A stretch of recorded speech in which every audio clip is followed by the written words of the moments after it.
my comments, what I want to do is go back about 20 years. And I want to start by looking at a testimony that was given in February of 1993 by James Woolsey, who was President Clinton's first CIA director.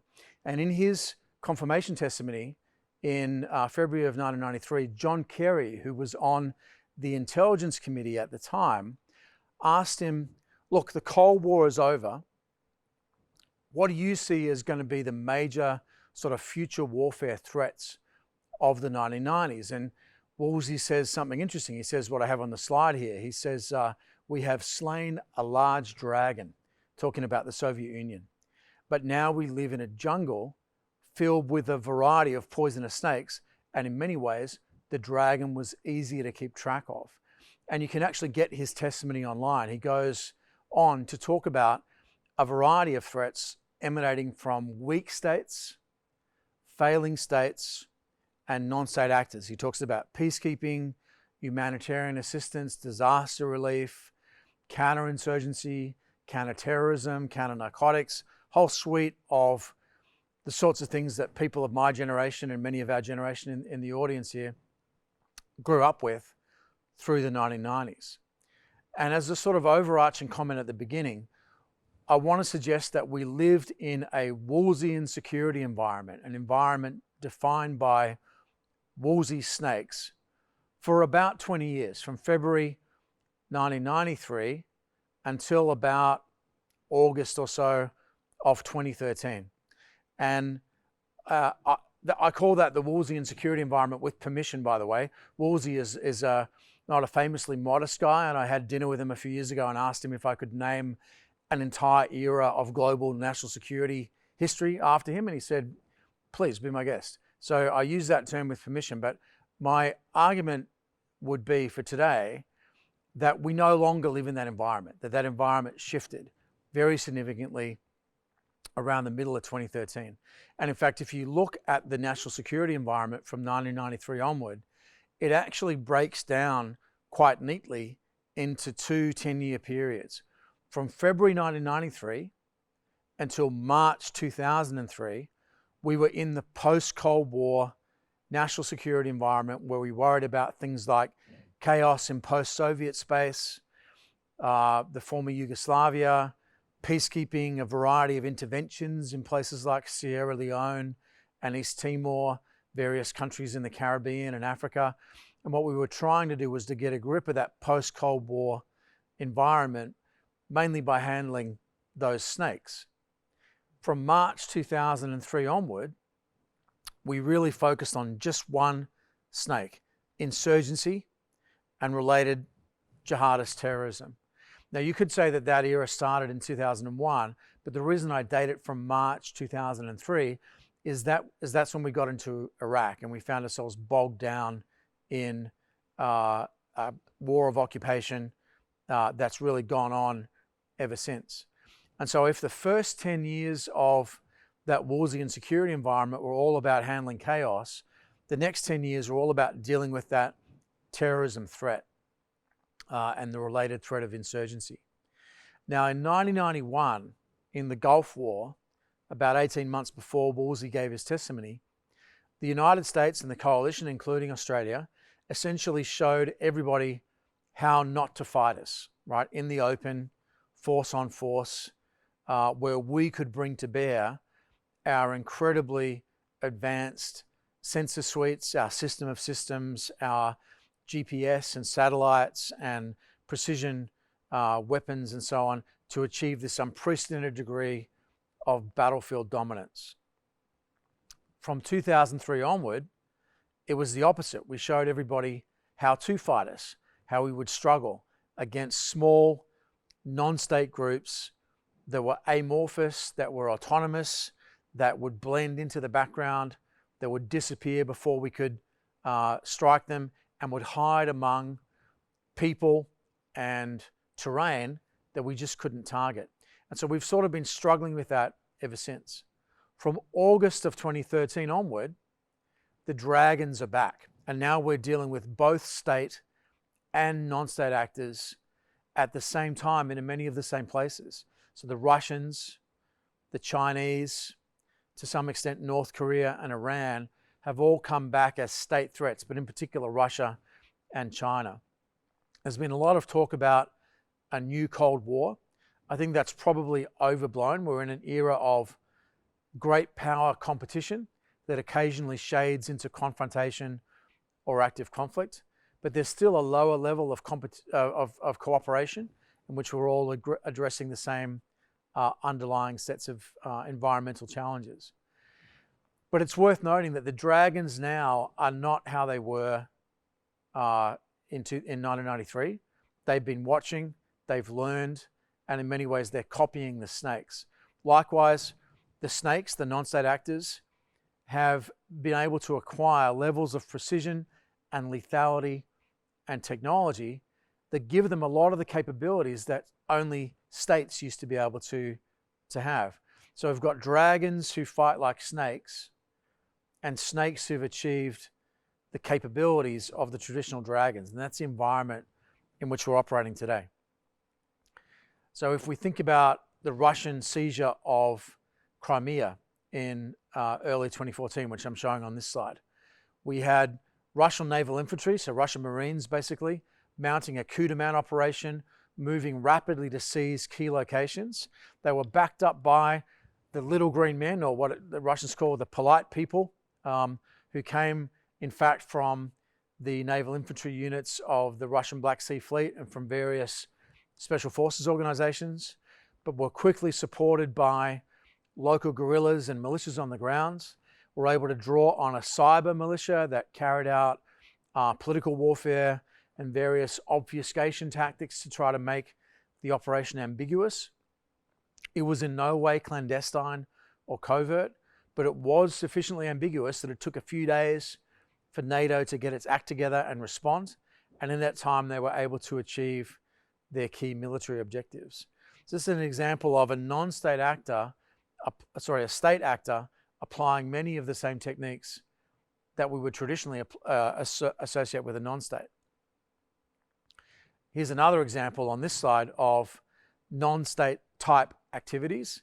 These are all people that have been killed by, or in the case of Yushchenko, Ukrainian former president, attempted to be killed, allegedly by Russian state services in the last 10 to 15 years, employing political assassination, a variety of subversion and sabotage tactics, which again, you would traditionally associate with a non-state actor, but doing it in the service of, to coin a phrase, making Russia great again. We've had the emergence of political warfare capabilities, which is the so-called Internet Research Agency. I don't know how many of you read Russian, but what that sign on the slide says is for rent. So they're not there anymore, even if they were there during the period when Yevgeny Prigozhin's outfit was hacking both the Democrat and Republican national committees in the US election and trying to create disruption and sow confusion around what they, like everybody else, expected to be the incoming Hillary Clinton administration. So we've got internet militias, we've got internet trolls, we've got assassination, we've got the sorts of activities typically associated with non-state actors, but backing that all up is very serious military modernization of conventional Russian forces that's taken place really since the war in Georgia in 2008. So that's a state actor who's learned and adapted and improved and learned to fight a little bit like non-state actors. We're also dealing with China, which in its own way has pursued many of the same types of combination tactics. So on this slide, I'm showing the outer range of the current suite of Chinese carrier killer missiles, the Dongfeng 21 and 26, which are extraordinarily advanced ICBM-style missiles that can carry a nuclear or a non-nuclear warhead, can do terminal maneuver, and are carrying onboard sensors that allow them to hit a ship at sea on the move. So incredibly sophisticated, modernized weapon technology. And this just stands in to illustrate enormous advances that the Chinese have made over the last decade in naval and air and stealth and ground and special operations capabilities to really modernize and bring the People's Liberation Army into an era of capability which back in 1993, when Woolsey was testifying, was probably unheard of for people in the Chinese system.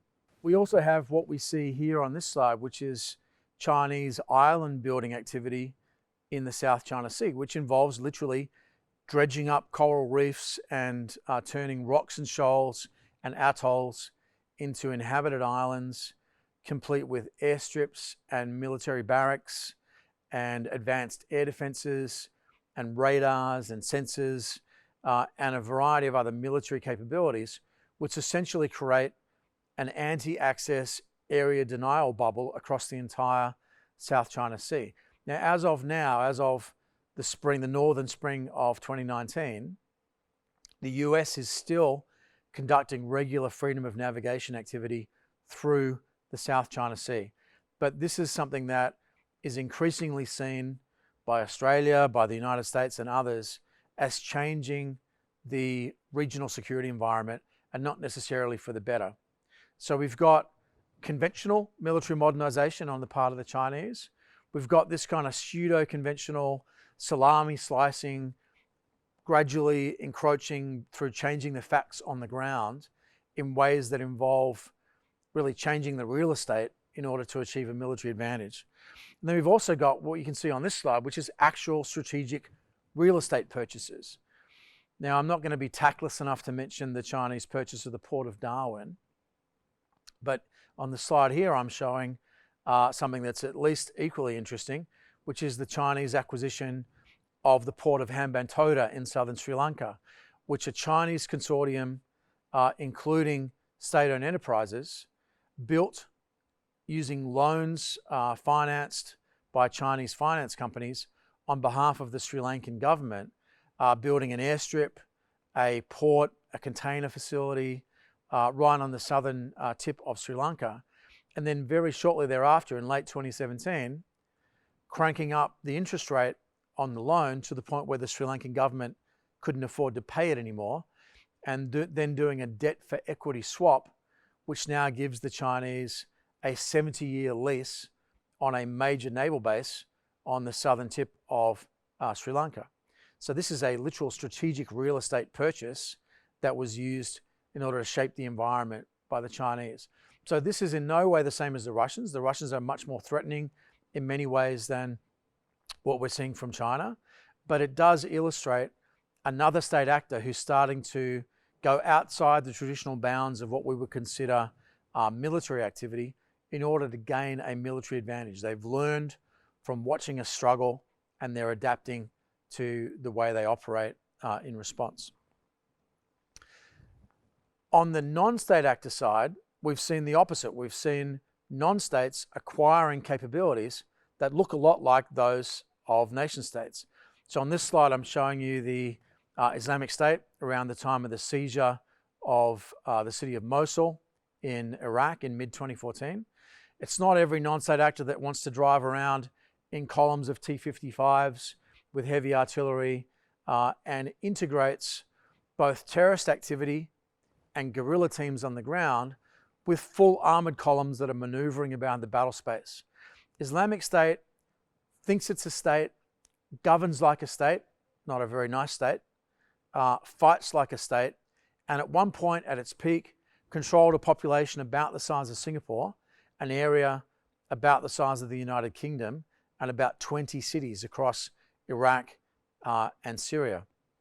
It also, of course, has a rough dozen external provinces in different places around the planet. So a non-state entity that thinks it's a state, acts like a state, and has acquired a lot of the capabilities that you would traditionally associate with a state military force. As I'm showing you on this slide, we've got classic infantry tank tactics being adopted by the Islamic State in another battle, and perhaps the classic example of this is the Battle of Ramadi in May of 2015, where Islamic State carried out an operation which followed a standard sequence suppress, obscure, secure, reduce, assault of a deliberate obstacle breach. And they followed basically conventional tactics, but used non-conventional means like suicide bombers and waiting for a dust storm to envelop the city in order to achieve the same kinds of effects that we would do through different means. So we've already talked about states that fight like non-states. This is a non-state that thinks it's a state and fights like a state. In the realms of technology, as you can see on this slide, we've had incredible advances in the degree of precision that's available to non-state actors. This is a mortar team in Aleppo. They're using an iPad to set the elevation for their mortar. They've already downloaded the firing tables they need off of the internet and used the compass app to set the bearing for the mortar. That's all relatively trivial. More importantly, at the other end is an observer with a cell phone, and that observer is going to dial in the fall of shot to somebody that's in an internet cafe running a version of Google Earth. That person is going to drop a pin on Google Earth to indicate the fall of shot. That pin is going to appear on the iPad that the mortar team has, and they're going to go straight to fire for effect after one adjusting round. So a level of precision that most state mortar teams would struggle to achieve, and doing it all with commercial consumer electronic technology, and by the way, using the GPS and Google Earth systems, which are US military or US commercial platforms. So we've seen non-state actors exploiting connectivity, exploiting Western technology, and in the case of GPS, a Western US military satellite system to achieve high degrees of lethality and precision. We've also seen instances like this. On this side, I'm showing you a hobby drone that was captured by Kurdish forces outside Mosul during the battle in early 2017, and you can see it's been modified to carry a grenade. So that little plastic tube on the bottom of the drone is where you place a grenade, you pull the pin, the tube holds the lever in place, and you can just slightly see a 9-volt battery taped to the side of the drone. That's running an electromagnet which holds the grenade in place until it's over the target, until the crew turns it off and the grenade falls out, and you've got a miniaturized bomber carrying grenades around the battle space. So we're seeing the application of Western advanced technology to a non-state actor that's allowing it to achieve capability levels that we would traditionally associate with a state. Final example of a non-state actor is this very savory character, Edward Snowden, who, in addition to being a straight-up Russian intelligence asset, also provided vast amounts of material to the Russian military intelligence service and the FSB, and has now become essentially a crusader to limit the capability of organizations like ASD and NSA to carry out their activity. So he's a hyper-empowered individual, a lone actor. And I could have put up another dozen examples of individuals achieving levels of impact that you would traditionally associate with organizations or nation states. So that's a strategic environment. The key features of it are non-linearity, things happening in different places, not necessarily in a deep, close rear battle space construct. Simultaneity, lots of things happening at the same time, overwhelming us with a very large number of small challenges rather than one gigantic one. A big problem for strategists who are dealing with that sort of bandwidth challenge of trying to figure out what to deal with first. We're dealing with liminality, riding the threshold, surfing the edge of detectability, like we talked about in the Crimean example, where things aren't necessarily clandestine or covert, but they're ambiguous enough to get away with. We're talking about decisive shaping, where the shaping phase of the operation becomes decisive, so that by the time the first tank rolls, an adversary's already won. And in fact, if they haven't won through social media and electronic propaganda and all the shaping activity, then they don't even roll the tanks. So we may be in an environment where by the time we realize we are even in the next war, we've already been heavily shaped by an adversary. We're dealing with conceptual envelopment, where we may be dealing with adversaries who have a much broader definition of what constitutes warfare than we do. So where we're working in a very narrow definition of war, theirs is much broader, two really dangerous things can happen. On the one hand, they can be engaging in what they consider to be acts of war, and we're blithely unaware of that, so that by the time we realize we're in a conflict, we've already lost. Conversely, we can be doing things that we think are just normal peacetime interaction, but an enemy can be interpreting those as acts of war, so that we end up finding ourselves in an unintended conflict with an enemy whose definition of warfare is much broader than ours.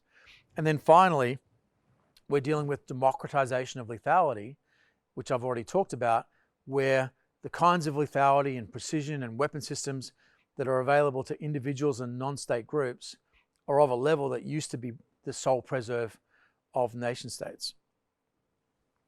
So the implications of that, one of them is task saturation. So much going on at the same time and in many of the same places that we just don't know what to deal with first. Second one is kind of an overstretch effect or chaos on the frontier, the edges of ungoverned spaces or places that we don't control.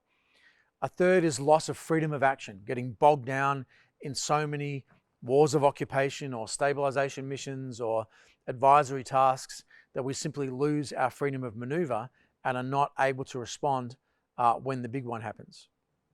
Emergence of peer and near-peer competitors, particularly in our own region. And it's worth pointing out that for the first time in Australia's history, we're now in a situation where our major trading and economic partner is not the same as our major strategic and values ally. And not only that, in an environment where those two entities may end up fighting each other in our region, which is an incredibly dangerous strategic situation to be in, but also a really significant opportunity for Australia to play a much more active, independent, and self-reliant role in our own region. We're dealing with cyber kinetic operations with kinetic effects, kinetic operations that have a cyber effect, and a style of operating where cyber activity is now not a standalone form of activity, but an adjunct maneuver space that's integrated kind of as a 1-2 punch, where our cyber operations position us for our next round of physical maneuver, and our physical activity puts us in a position to carry out our next cyber strike. So a fully integrated form of cyber kinetic or infokinetic operations that's emerging. So warfare in this environment takes place in a crowded, cluttered, highly connected, mostly urban and coastal environment against a mix of state and non-state adversaries, all of whom are applying this complex mix of state and non-state irregular methods designed to overwhelm us with a massive number of small challenges. The strategic imperatives as we think about future warfare, which are sort of listed on this slide, include how we secure the frontier and our interests on it and our own region with a minimal footprint. How do we develop the civil and military capabilities to support a light footprint model? How do we make that work? How do we achieve long-term persistent presence in an environment that's increasingly crowded, cluttered, and complex? How do we handle a strategic environment where, as I said, our main trading partner and our principal ally are increasingly at odds? How do we ensure a secure regional and global system in an environment of persistent great power confrontation where the dragons are back, but they've learned in many ways to operate like snakes? And finally, and I think most importantly for military planners and people thinking about the future of war, how do we get out of our defensive crouch? How do we think about how to leverage our competitive advantages in things like unconventional warfare, remote observation, cyber warfare, unconventional operations, network attack, so that we don't sit back passively and wait for the hammer blow, but rather we can get out there ourselves and start shaping the environment decisively to our own advantage. So thanks for listening. And I was just joking earlier about questions. If anyone has one, the team here at ADFA has my contact details, and I'll be very happy to engage with you by email.